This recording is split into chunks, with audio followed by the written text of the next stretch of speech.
Assalamualaikum warahmatullahi wabarakatuh. Kita dari kelompok 5 ingin mempresentasikan makalah berjudul Hukum Keluarga dan Perkawinan Lanjutan. Menurut pasal 1 Undang-Undang Nomor 1 Tahun 1974, perkawinan adalah ikatan antara pria dan wanita untuk membentuk keluarga bahagia dan kekal berdasarkan ketuhanan yang Maha Esa. Dan perkawinan membawa dampak sosial, emosional, dan hukum, termasuk juga hak dan kewajiban suami dan juga istri. Perkawinan dapat putus karena beberapa sebab menurut hukum Islam, seperti kematian, talak, hulu, fasakh, li'an, ilah, dan juga murtad, maupun hukum positif di Indonesia seperti kematian, perceraian, dan pembatalan oleh pengadilan.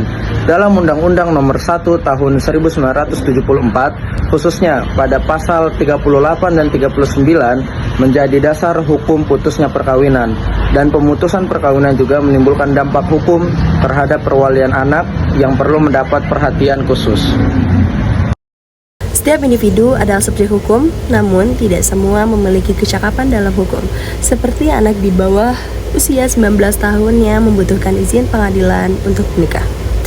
Sesuai dengan Undang-Undang Nomor 16 Tahun 2019 Jo Undang-Undang Nomor 1 Tahun 1974. Menurut KUH Perdata dan Undang-Undang Perkawinan, anak di bawah umur 21 tahun harus memerlukan perwalian, kecuali anak yang berumur di bawah 21 tahun namun sudah menikah. Perpisahan perkawinan di bawah umur 21 tahun tidak terhitung sebagai orang yang tidak cakap hukum atau tidak perlu lagi perwalian. Mereka yang belum berumur 21 tahun dan tidak berada di tangan orang tua akan berada di bawah tangan perwalian. Perwalian juga perlu atas harta anak, terutama dalam kasus perceraian atau jika orang tua meninggal. Pasal 331 BW Jo Pasal 50 UU Nomor 1 Tahun 1974 menegaskan pentingnya tanggung jawab wali atas anak dan hartanya. BW menyatakan bahwa satu anak hanya boleh memiliki satu wali, dan seorang wali tidak dapat merangkap untuk anak lain kecuali dalam pengelolaan harta di luar negeri. Menurut pasal 333 BW, hakim dapat menetapkan wali setelah mendengar kesaksian keluarga. Jika keluarga tidak hadir, berdasarkan pasal 331A KUH Perdata, hakim dapat langsung menunjuk wali tanpa persetujuan keluarga. Perwalian orang tua terjadi otomatis jika salah satu meninggal. Jika ayah meninggal, ibu menjadi wali sesuai dengan pasal 345 KUH Perdata. Jika ibu sebagai wali menikah lagi, suaminya turut bertanggung jawab atas anak tersebut sesuai dengan pasal 351 KUH Perdata. Menurut pasal 355 KUH Perdata, orang tua dapat menunjuk wali dalam wasiat jika mereka meninggal. Jika tidak ada wasiat dan kedua orang tua telah meninggal, keluarga saudara atau semenda dapat mengajukan permohonan penunjukan wali ke pengadilan dengan syarat terdapat persetujuan keluarga anak.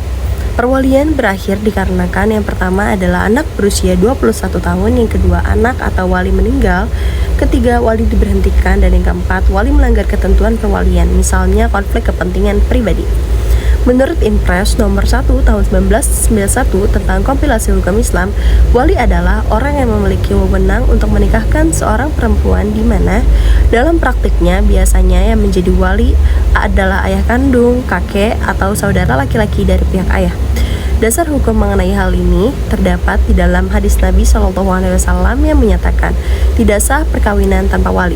Selain berperan dalam pernikahan, wali juga memiliki tanggung jawab dalam pengasuhan anak apabila orang tua telah meninggal atau terjadi perceraian.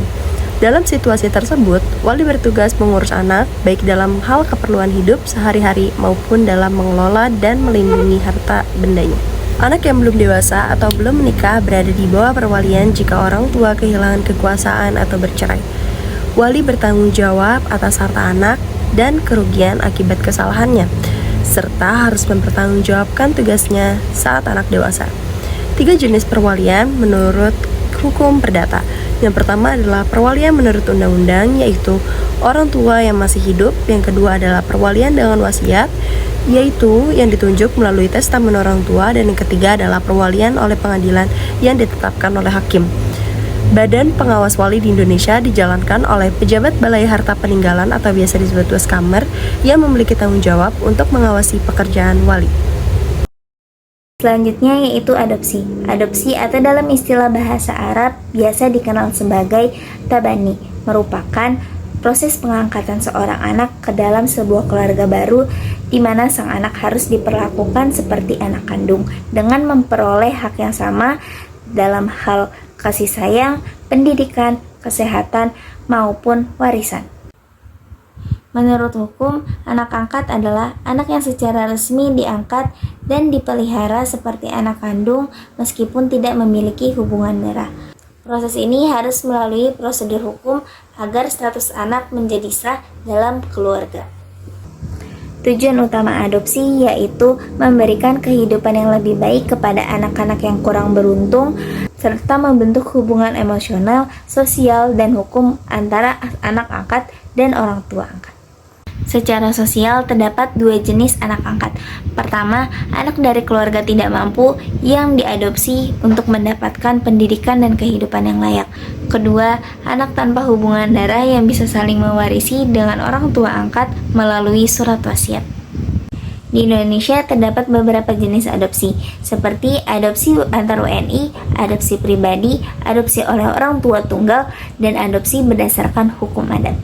Meskipun Kitab Undang-Undang Hukum Perdata tidak mengatur secara khusus tentang adopsi, dasar hukum tetap ada, seperti Statsblad 1917 dan Surat Edaran Mahkamah Agung yang menjamin perlindungan hak anak termasuk dalam situasi bencana. Pengangkatan anak menurut adat tetap diakui, namun agar secara hukum, prosesnya harus mengikuti aturan yang berlaku.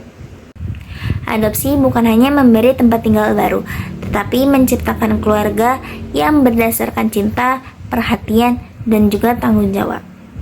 Pasal 12 ayat 1 hingga 2 Peraturan Pemerintah Nomor 54 Tahun 2007 tentang pelaksanaan pengangkatan anak mengatur persyaratan bagi anak yang akan diangkat sebagai anak angkat.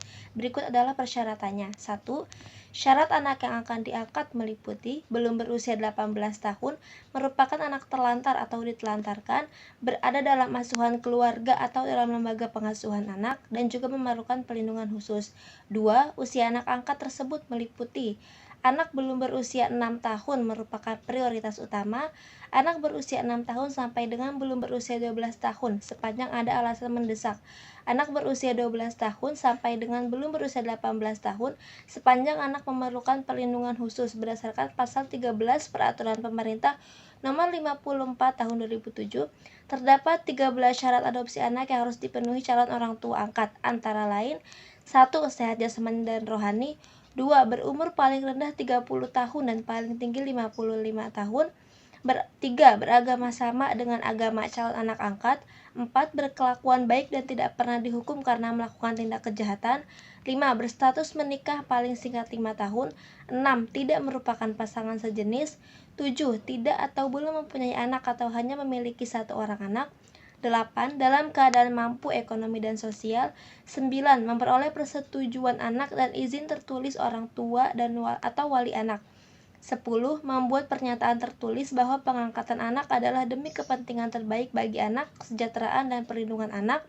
11. Adanya laporan sosial dari pekerja sosial setempat. 12. Telah mengasuh calon anak angkat paling singkat 6 bulan sejak izin pengasuhan diberikan. 13. Memperoleh izin menteri atau kepala instansi sosial. Dalam proses pengangkatan anak, terdapat prosedur awal yang harus dipenuhi oleh calon orang tua, yaitu 1. Pemohon mengunjungi dinas sosial untuk mengajukan permohonan adopsi dan melengkapi syarat administratif seperti fotokopi KTP dan akta kelahiran anak. 2. Setelah berkas lengkap, dinas sosial akan mengirim tim PIPA untuk melakukan home visit ke calon orang tua angkat. 3. Calon orang tua angkat hadir di dinas sosial untuk wawancara dengan tim PIPA guna menegaskan komitmen adopsi. 4. Pemohon menunggu surat rekomendasi pengangkatan anak dari kepala dinas sosial. Orang tua angkat itu wajib memberitahukan kepada anak angkat mengenai asal-usulnya sebagaimana diatur dalam Pasal 6 Peraturan Pemerintah Nomor 54 Tahun 2007.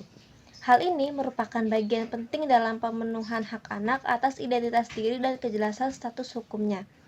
Pemberitahuan tersebut sebaiknya dilakukan pada waktu yang tepat dan dengan cara yang bijaksana agar tidak menimbulkan dampak psikologis yang negatif bagi anak. Pemerintah Indonesia kemudian mengesahkan Undang-Undang Nomor 23 Tahun 2002 untuk perlindungan anak tentang perlindungan anak untuk memberikan perlindungan hukum yang lebih komprehensif bagi anak-anak di Indonesia. Undang-undang ini mengatur hak-hak anak termasuk hak untuk hidup, tumbuh, berkembang, serta perlindungan dan kekerasan dan diskriminasi. Seiring dengan perkembangan zaman dan meningkatnya kebutuhan perlindungan anak, Undang-Undang Nomor 35 Tahun 2014 diterbitkan sebagai amandemen untuk memperkuat perlindungan tersebut. Dalam amandemen ini, posisi anak dalam hukum nasional semakin diperkuat, serta ditekankan bahwa negara, orang tua, dan masyarakat memiliki tanggung jawab untuk melindungi hak-hak anak, termasuk dalam hal pengasuhan alternatif seperti pengangkatan anak. Peraturan Pemerintah Nomor 54 Tahun 2007 tentang pengangkatan anak diterbitkan oleh pemerintah Indonesia untuk memberikan pedoman hukum mengenai proses adopsi. Peraturan ini mengatur prosedur pengangkatan anak, persyaratan administratif, serta penilaian kelayakan calon orang tua angkat. Selain itu, peraturan ini juga bertujuan untuk melindungi hak anak yang diangkat seperti hak atas kehidupan yang layak, pendidikan, dan perlindungan dari kekerasan. Tujuan utamanya adalah untuk memastikan bahwa proses pengangkatan anak dilakukan secara adil dan transparan.